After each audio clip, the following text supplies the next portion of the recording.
Hello, my name is Rudolph de Jager. I'm an audiometry student currently studying at Oton, and this is my practical assessment video. This is assessment 7 of the course HLT AUD001. My name is, as I said, Rudolph de Jager, and this is my supervisor, Laura Oosthuizen. Hi, I'm Laura. Hi there, Belinda. Hello. So what we're going to do is we're going to do a hearing test on you today. Okay, great. So just as a start, I just wanted you to just get consent that what we're doing is basically a non-invasive procedure, just for the purposes of testing your hearing. So is that okay? Yeah, that's fine. That's what I'm here for. Sure. Yeah. If you don't mind just taking a seat. Okay, thank you. Thanks. So what brings you in today?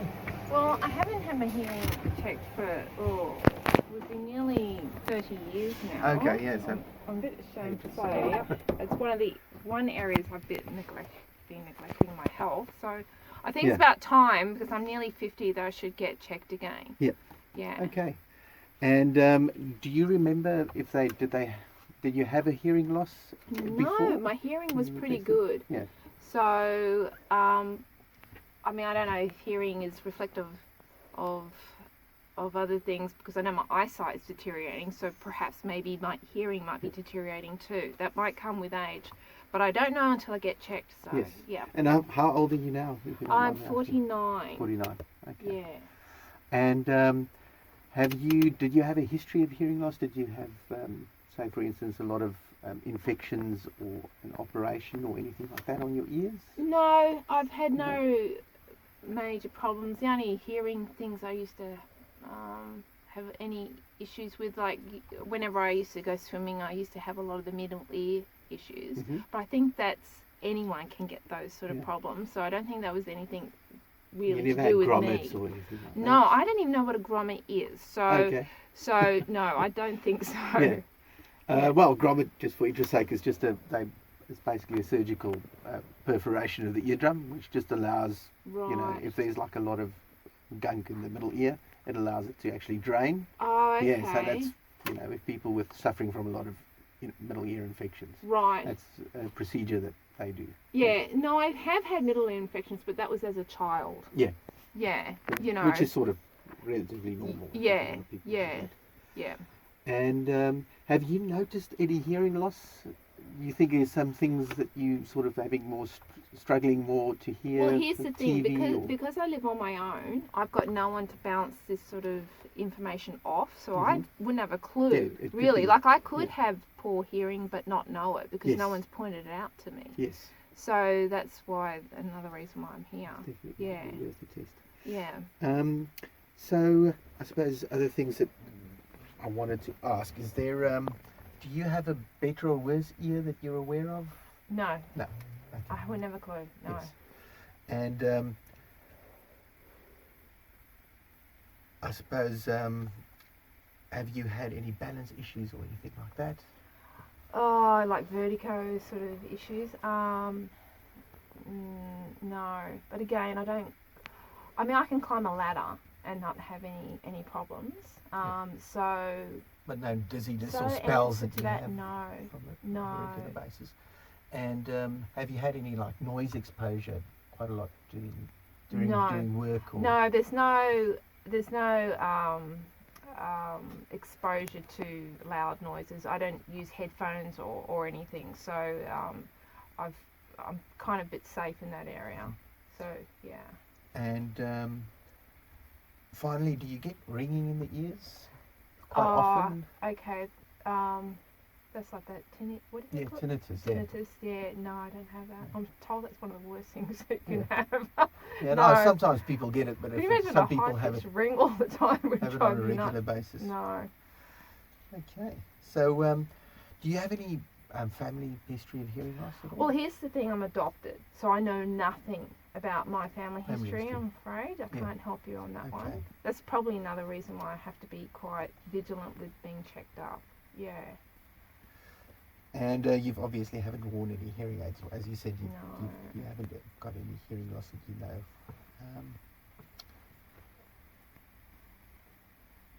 Okay, and no surgery or anything like that. And have you had any like head trauma, head or neck trauma? I in the have. past?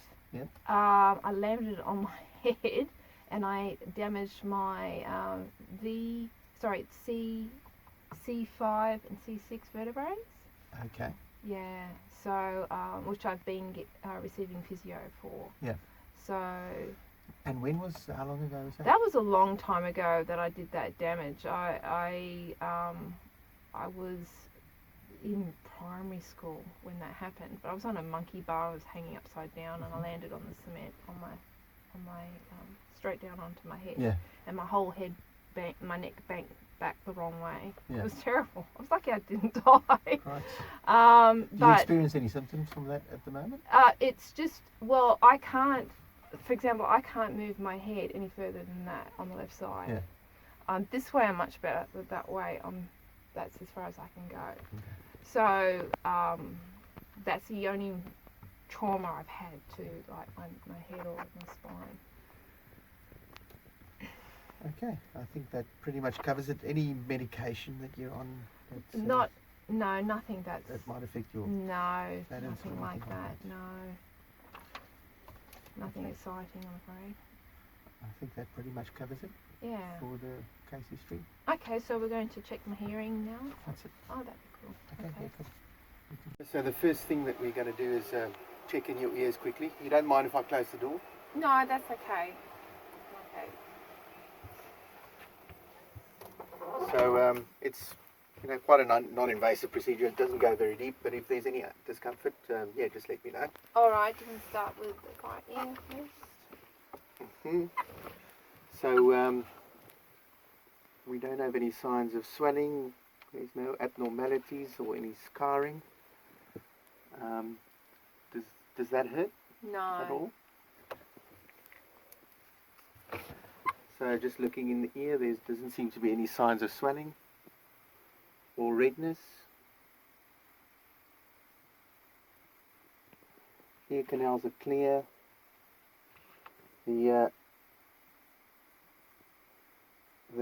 eardrum is, I can see the cone of light and the umbo, the annulus, and the pars tensa and pars flaccida. All seems normal. No signs of scarring.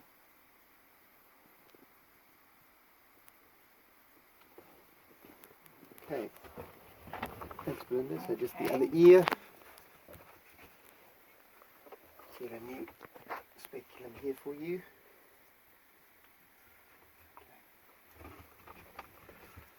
So again, no signs of abnormalities or scarring. Does that hurt at all? No.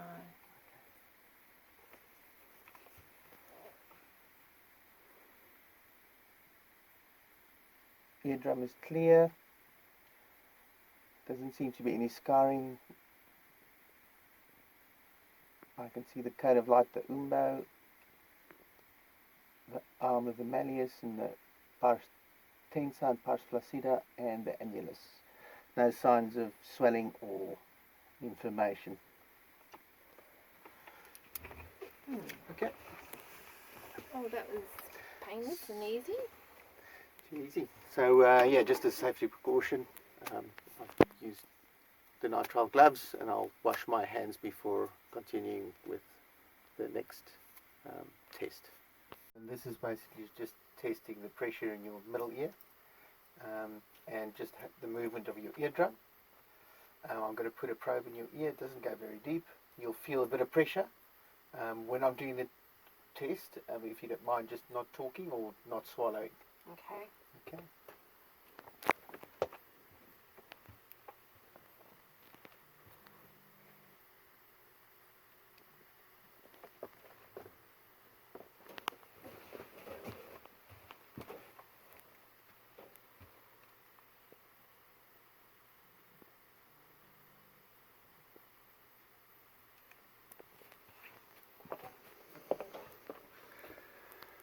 So that's showing a Jager type A with both left and the right ears, and there's no sign of negative ear pressure or any sign of pathology in the middle ear based on that result. We're going to do a hearing test, and which involves me playing some beeps through a pair of headphones, which I'll be putting on your head.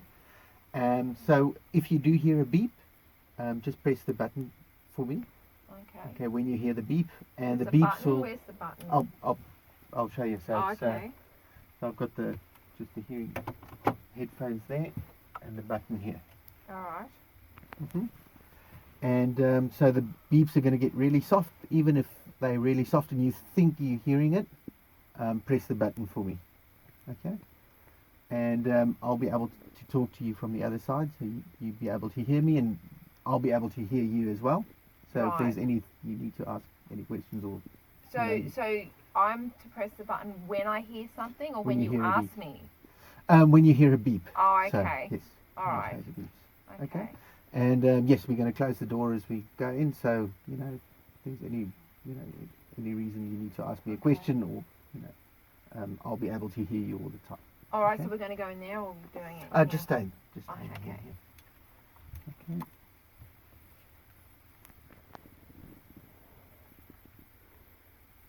Is that comfortable? Feeling all right? That's fine. Okay.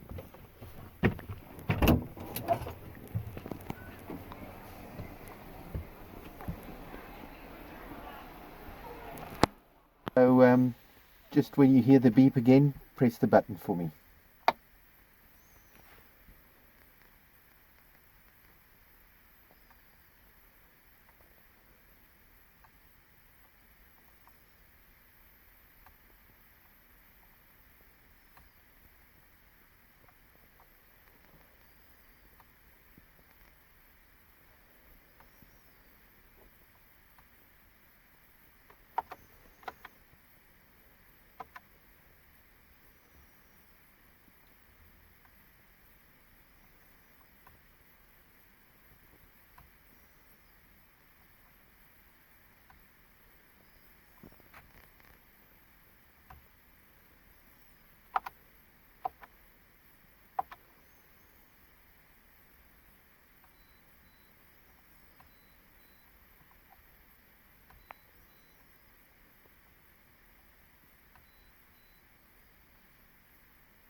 Righto, Belinda, we're going to go to the left ear now.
Next thing is something very similar. It's just what we call a bone conduction. So it's just a little transmitter that goes at the back of your ear. Okay. What's this do? So this is basically to test. It sort of sends the sound directly into the bone, into your skull, and the idea of that is to sort of bypass the outer ear and see, how the inner ear is basically functioning. Okay. Yeah. So it's just if there's like an issue, it's easier to identify exactly where the issue is. So I'm just going to put this on. It's a bit fiddly. There.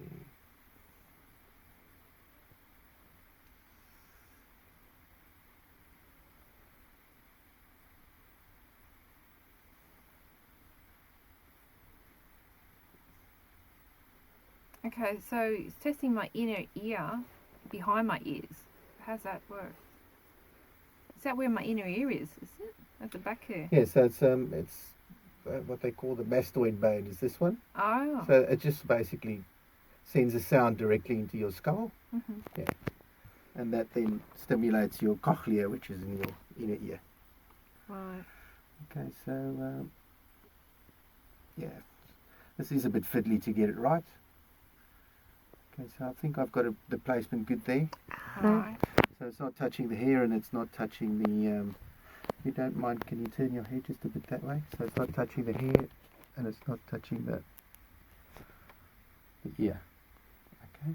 So is that relatively comfortable? Yeah. With that? Actually, I might have to move this one just a bit that way. You still okay? Yep. Okay. It is slightly uncomfortable, but as Oh, long as it's not hurting. Yeah. Hurting If it was you. on for more than 10 minutes, I might complain. But like, how long is this going to take? Not that. Okay. Not long. All right. Okay. So I'll hear you when you speak, but because we're doing the bone conduction, I won't be able to talk to you. But I'll just again, I'll just be playing beeps, and you might hear it in both ears. It doesn't matter what side, as long as you hear a beep. I do the just- same thing again. Just press the button buttons. again. That's it. Oh, okay. Okay. So it's much the same test. Much the same thing. Yeah. So if you hear a beep, just press the button. Yeah. Okay. All Okay. right. Yeah. So just moving on to bone conduction.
Okay, so that's bone conduction, and we don't need to mask anywhere because there is nowhere that there's a 15 dB ear bone gap. So that should do it for the audiogram. So the next test that we're going to do is what's called a speech test, and I'm going to be putting the earphones on your head again, and I'll play a list of words to you. And what I want you to do is then, when you hear a word, just repeat the word exactly as is back to me. I'll be hearing everything that you say in the booth here. Okay. So just as you hear the word through the earphones, just repeat the word as is. And even if you don't quite know what was said or you're not sure, just have a guess. have a at guess what the at word it. was. Okay. Yeah. And that's basically it. And again, I'll be able to hear everything you say, and I'll be able to talk to you from that side. All as well. right. Okay. Okay. Let me just place these headphones for you quickly.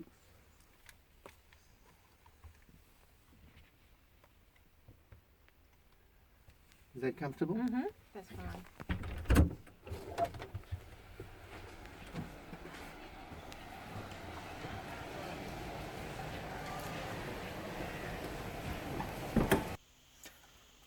Okay, Belinda, can you hear me? So we're just going to do the word list again, and as before, please just repeat the word as you hear it.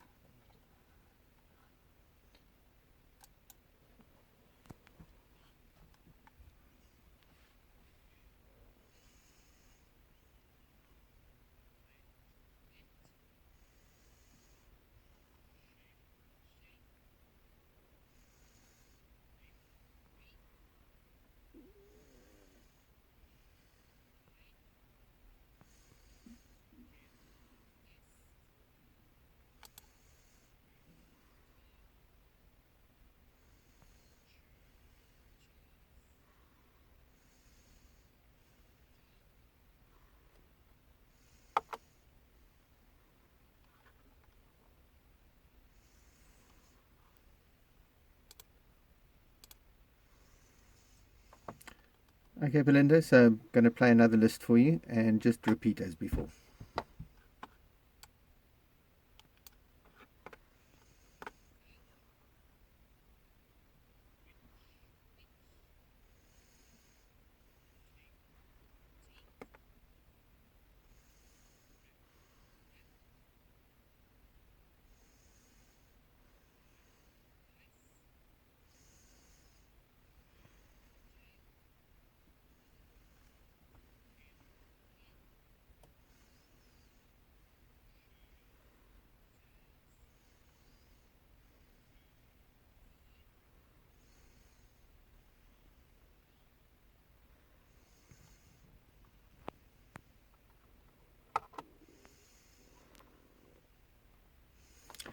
Okay, well done, Belinda. And another one.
Okay, Belinda, another word list coming up.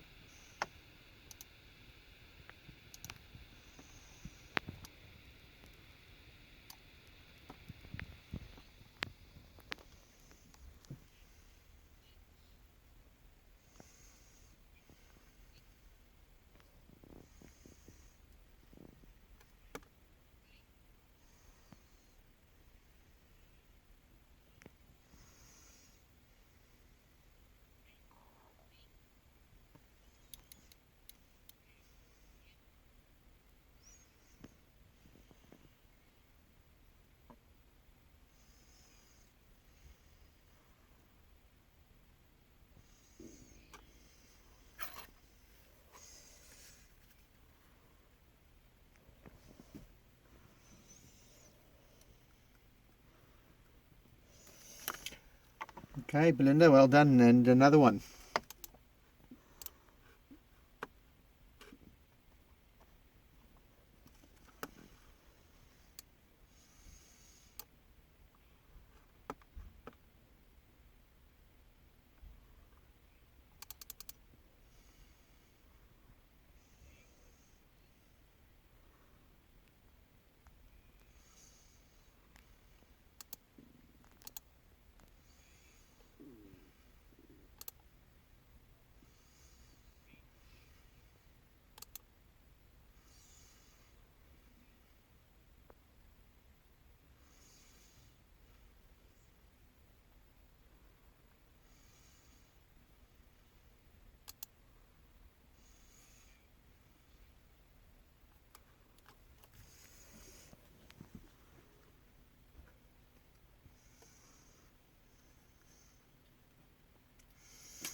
Yeah, well, we're getting quite soft now, so you're supposed to be missing some of them now.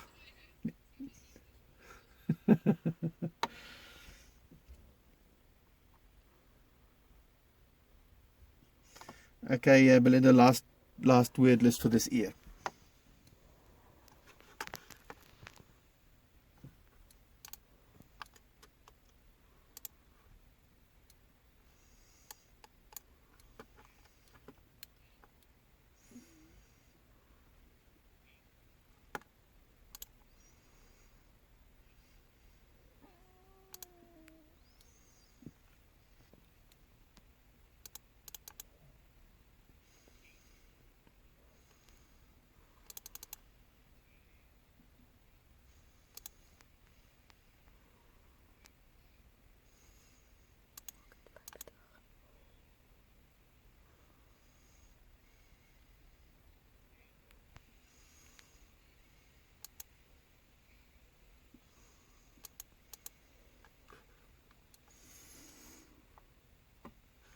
Okay.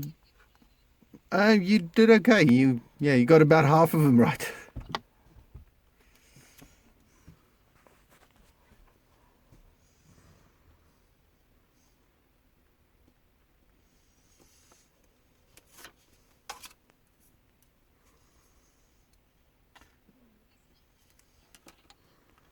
Yes. So we're going to move to the left ear now.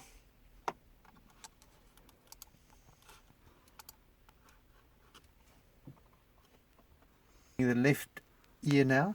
So just as before, just say the words as you hear them.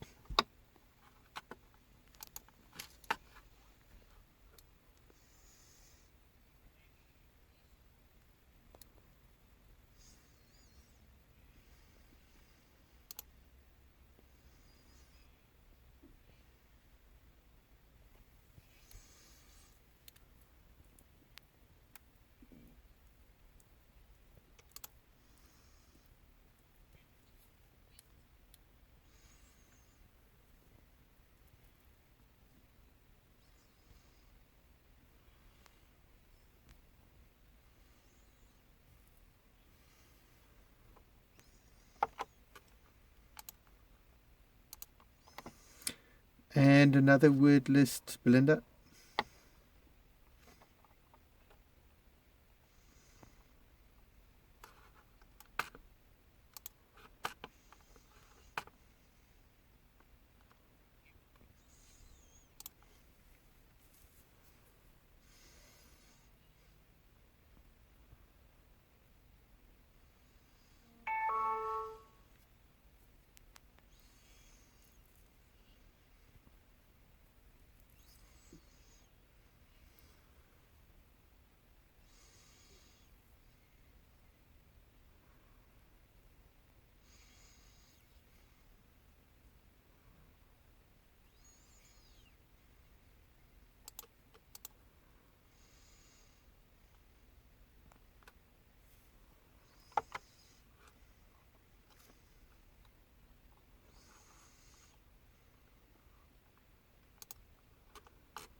Okay, Belinda, ready for another one?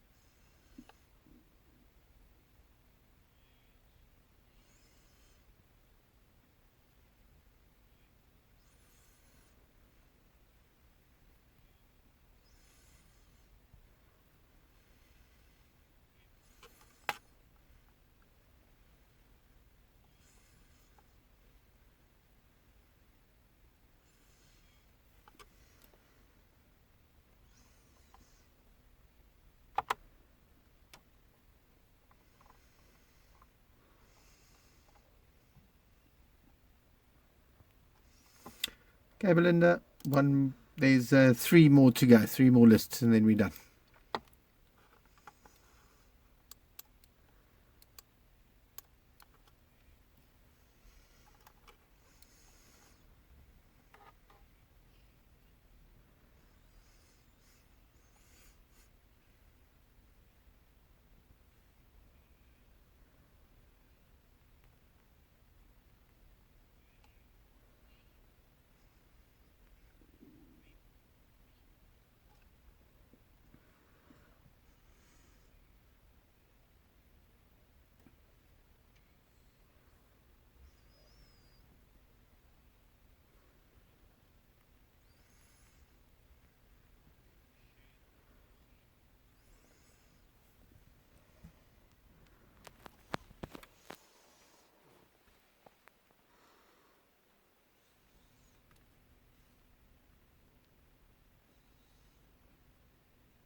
Okay, Belinda, second last one.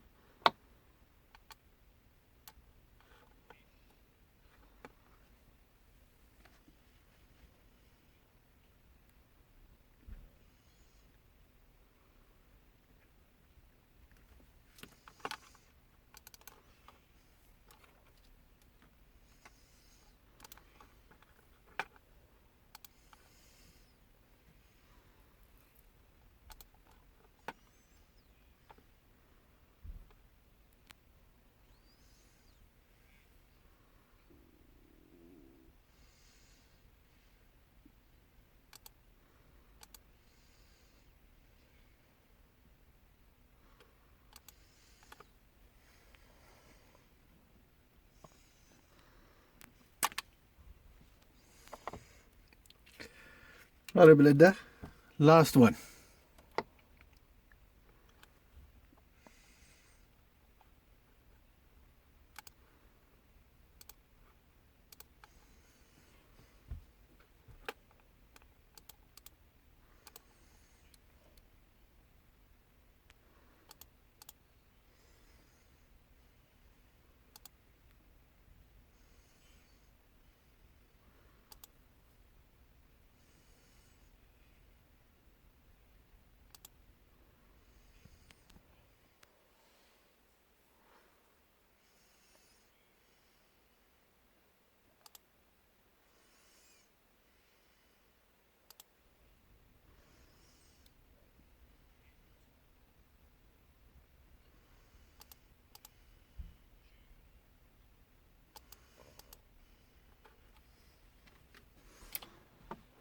There we go, Belinda, all the tests are done.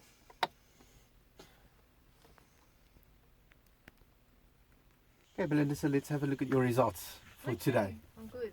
Okay, so this is basically your results displayed on a graph.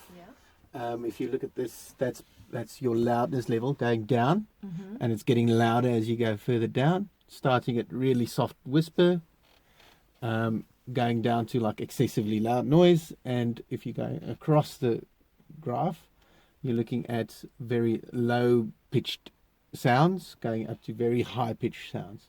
So the low pitched sounds would be your male voices and deep consonant sort of booming sounds, and going to the right hand side is like kids and women's voices, and like your Okay, so bass and treble. treble to Yeah, the yes, yeah, that's yeah. right. And so with these, it's the type of sounds that they call fricatives. It's like ps, ps, and f, and these are Yeah. sort of the high pitched sounds. So if you've got a hearing loss on that side, you tend to struggle hearing those noises. But when we look at your results, so this is the blue is the right ear, and the left is the red is the right ear, and left is the blue ear. Blue is the left ear. My apologies. Yeah. And what that basically shows is that your hearing, the normal range for hearing is basically from 0 to 20 decibels. So it shows that your results all basically lie within the normal range of hearing, which means that you haven't had any hearing loss as such. Much hearing Okay, loss. good. Yes. So if you're looking at something like a hearing aid, you definitely wouldn't need a hearing aid at this No. stage. Yes. Okay. So your speech, how you're hearing speech would definitely not be affected. So that's what this grey little area shows. This is where if your hearing starts dropping into the grey area, you're starting to have difficulty understanding speech. But with your hearing, you can see it's sort of above that, Right. way Okay. above that, Okay. and it's sort of generally within normal range. Okay. Yeah. All right. So also when we looked at your speech, the speech test results, so where you were listening to those word lists, we could see that your speech is as expected from the graph. It's you can hear soft conversational noise, soft conversational level of speech quite well. And you Yeah. got like basically 100% for Yeah, those. I was really guessing all on the last Yes. test. And the test where you sort of had difficult hearing was that was quite soft. That's really, really soft, and anyone with normal hearing should actually be struggling to hear those. Right. So you got like a 50% score at what your what they call it, like your speech threshold, your Okay. so which was around 10 decibels. So that's really, really soft. That's like a whispering, a really soft whisper. So that's as was expected. Okay. Well, So yeah, at least now you know that your hearing hasn't even though you haven't tested in a long time. Yeah. all right. Well, considering my results, when would you recommend that I come back again? Like, what am I looking for? Am I looking for certain signs of deterioration before I'd come for another test, or should I come back in another 5 years because of my age, or what do you recommend? What I would recommend is it's always good to have a regular hearing test. Say, for instance, I would say once a year. Okay, that's what this class is regular. Yes. Yearly. Okay. Yes. Just and if there's something that you do notice, if you notice that you're not hearing, things that people tend to notice are things like if they start having trouble hearing people to speak over the phone, they have to keep asking. But could my hearing deteriorate that much in a year? Most likely not, but it's just a recommendation. Okay. All right. Yeah. Okay. Oh well, I feel reassured. Sounds good. Yeah. Now, do those results get sent to my GP, or is it got nothing to do with my GP, and it's just something? If we decide decided it's a good idea to actually refer you to a GP, then that's when we generally send results to the GP. Oh, okay. But at this stage, there's nothing. Right. No reason that we. Okay. Refer you to a GP for anything hearing related. Right. Oh, okay. I just wasn't sure whether it being a medical thing, results get sent to the GP. So it's not. As I said, if there was a problem, issue, we might want to refer you to the GP. All right. Well, that's all good. Okay, so we finished with all the tests. Oh, yes. That's good. So would I be, if in 12 months' time, if I came back for another test, would I be going through all of the tests that we did today, or just only generally just a screening, as such. So we recommend you just come for a screening, which is a bit quicker than all the tests. Yes. Okay. All right. Oh, that's good. All right. Okay. All right. Thanks very much, Rudy. Thanks. Okay, so this is the part of the assessment where we're filming the discussion between myself and the supervisor about the results of the audiological assessment. Okay, so Rudy, I've got a couple of questions for you. The first one was, why didn't we do any masking for this test? Okay, so I've got the results here, essentially on a little piece of paper, and the reason that we didn't mask in this case is because none of the masking rules were satisfied or were triggered. So generally what we're looking for is there's 3 masking rules essentially when doing pure tone audiometry. The first one is the bone conduction masking rule, and that's when you have a 15 dB decibel or greater gap between the air conduction and the bone conduction of the test ear. So in this case, you can see that your bone conduction is within 15 decibel of the air conduction of both ears all the time, and you never get a gap of more than 15 decibels. So that's why we never had to test or do a bone conduction masking. Okay. Air conduction masking rules, you've got 2 of them. So the one is you've got a 40 dB or greater difference between the air conduction of the test and non-test ears, or you've got a 40 dB or greater gap between the air conduction of the test ear and the bone conduction of the non-test ear. Do you think it makes a difference if you're using supraoral headphones or whether you're using insert earphones? Yes, so the 40 dB is your interoral attenuation essentially. So with supraoral, as in our case, it would have been 40 decibels, whereas 60 decibels for the inserts. Okay. And I suppose the main reason being is that with inserts you generally need a softer sound, which doesn't then travel as easily to the other side, whereas supraoral headphones, because it's not as close to the eardrum, it needs to be a louder noise, which tends to travel more through the skull. And that's why your interoral attenuation tends to be less. Okay, and with speech masking in this case, was that applicable? Or when would you mask if there's for speech? For speech. Okay, so in our case, we didn't mask for speech, and there's like a formula that you use to determine if you need to mask or not with speech, and that's generally your presentation level minus if your presentation level minus your intraoral attenuation, in this case 40 dB, is more than the 3 FAL of the bone conduction of the non-test ear, then you do need to mask. So in this case, it wasn't the case. And how do you calculate the presentation level for speech? So presentation level for speech is essentially your 3 FAL of presentation level is the 3 FAL of plus 30 decibels. And That's the how do presentation you level. calculate the 3 FAL? 3 FAL is an average that you get based on 3 frequencies. The threshold of 3 frequencies, the air conduction threshold. So that would be 500, 1,000, and 2,000 hertz. Okay. Yep, are the ones that you use. Okay. And then with regards to asymmetry, do you think in this case there was an asymmetry measured? Okay, so you do with the one frequency at 4 kilohertz, you do get, there's a bit of a difference, but with asymmetry we're specifically looking at you're looking at sensory neural difference in sensory neural loss. Whereas with this we didn't actually look at because we didn't do masking, so you don't get and at no point was there more than a 50 dB difference in sensory neural loss. So asymmetry, usually it's either a 20 decibel difference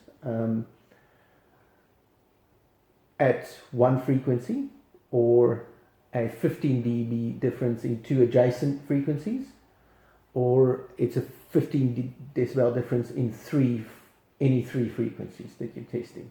Okay. So in this case, yeah, obviously we didn't. No. That didn't apply.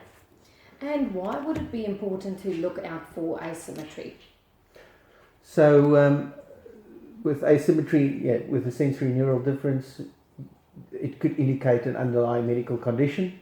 And that might be important for a doctor to look at. So things like sudden onset hearing loss, or Meniere's disease, or something like, those are the only ones I can think of at the moment. Or perhaps an acoustic neuroma one can look at. So yes, always one's mindful of having to, something that warrants medical referral. Yes. Yes. So in that case, you usually would refer to a GP if you do find an asymmetry. Yes. Yes. Yes, certainly you would do. And then you normally would request medical clearance. Yep. Okay. And then did you find anything interesting about this case, Rudy? There was one thing that I found sort of a bit difficult, I would say, or confusing, and that's that when placing the bone conductor, I was unsure which ear to actually place it on. And I know that you're supposed to place it on the better ear, but in this case, they're pretty similar. So what do you use as the better ear? Do you use the 3 FAL? In this case, your better ear for 3 FAL would have been your right ear, but you see with the right ear there's a bit of a dip here at 4K, which is sort of quite important, with speech. So it's an important frequency for speech. So I thought, well, actually, even though the 3 FAL is less for the left ear, you don't have that bit of a dip. So I thought that would probably be the best place. It's on the left ear. The better ear. To place it as the better ear, yeah. Would you do bone conduction on both sides in this case? Um, Both ears?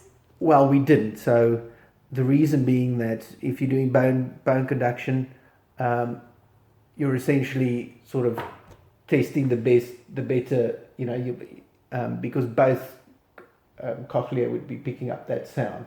I mean, you don't know which one you're really testing, but because it falls within 15 dB, so it's within that sort of margin of error, there's really no point in testing the other one, because if you sort of saw a big drop in, say, air conduction is much less in the one ear, there's a reason to now sort of try and find out, well, why is that hearing loss there? Is it because of, is it a sensory neural loss? In other words, that would you pick up with the bone conduction, or is it a conductive hearing loss? So that's where you would need to test both and maybe do some masking to try and find out, whether, which, if it's a sensory neural loss, which side, you're finding that loss. Yes.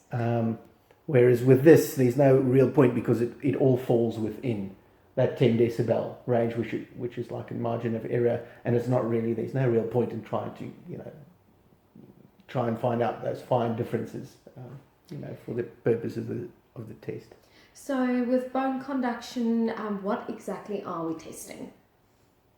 So with bone conduction, it's essentially you're bypassing the outer and middle ear. So where conductive, the site of lesion for conductive hearing loss, you're bypassing that, and you're going straight to the inner ear, which is essentially, you're looking for a sensory neural loss to delineate what that sensory neural component. So even if you've got a mixed loss, which is part of it, a component of it would be conductive hearing loss, and a part of it would be a sensory neural loss. With a bone conduction, you're sort of bypassing it, and you sort of seeing which component is the sensory neural loss. Sure. And anything else? Not that I can think of. Anything from your side that you found interesting? Or? No, I think that probably much covers it. Yep.